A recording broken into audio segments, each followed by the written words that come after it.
In this video, we're going to talk about how you create a strategy for your business. And a strategy is 3 to 5 big goals or routes up that mountain that get you a step closer to your vision, to your North Star. The strategy is going to be something around where to place your big bets, how to extend your victories, or how to protect your flanks. In order to come up with a great strategy, you need to take a 4-step process. The first step is to look at the vision and ensure everyone in your leadership team is agreed that this is the vision of the business. You have to start with your vision. You have to ensure everyone is aligned to that North Star, because the strategy is the route up the mountain. And if you have no idea where you're going, you're just going to take routes all over the place. Once you've aligned on the vision, the first thing to do is take an internal assessment of your business. What are you really good at? Ask everyone in the leadership team, what is the company great at? What could the company do better? Ask mid-level colleagues,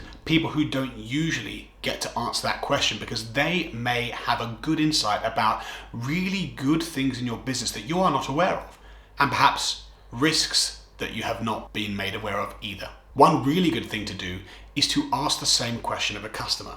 Remember, a customer can see what you're doing as part of the competitive set, and they may have a really tight and good understanding of the strengths and weaknesses that you have that are really truly differentiated from your competitors. The other thing this does is it gives an opportunity for growing a great relationship with a customer who is actually feeling like they're part of your development. Remember, make sure you keep doing the things you are good at. Gucci do not make cheap socks.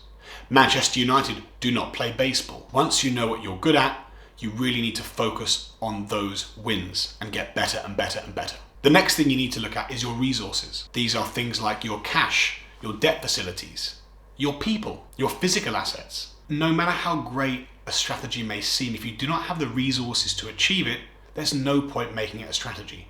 If you want to triple the size of your workforce in 1 year, but you only have 1 recruiter, the strategy is not possible because there is a prerequisite of hiring more recruiters. Similarly, if your strategy requires you to put a $50 million investment into a great new factory, but you don't have the cash nor the balance sheet or the debt facility to do it, why make it a strategy? It's never going to succeed, no matter how great it would be for the business. Then look at innovations and new ideas. Remember, these aren't just game changers that are going to shift your business to the next iteration. These are small things and big things.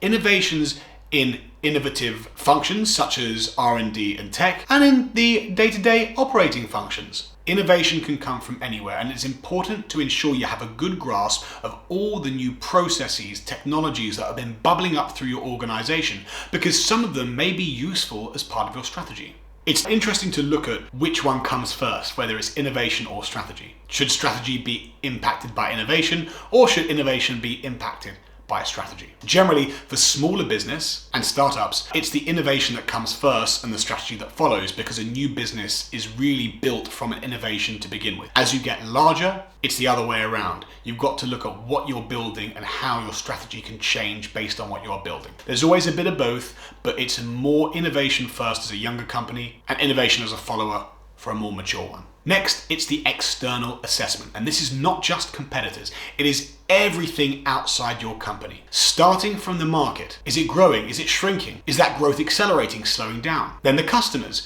Which customer segments show the most promise? Are there new customers joining? Old ones leaving? Are there any regulatory changes that are going to make your life more difficult or perhaps more protected? Then look at competitors. And do not underestimate competitors. I see it all too often when established startups start poo-pooing these young upstarts that are perhaps a few months old and haven't really got things figured out. Somehow everyone forgets that that's how they started, that they at one point were a measly startup with 1 or 2 people doing half of the things wrong.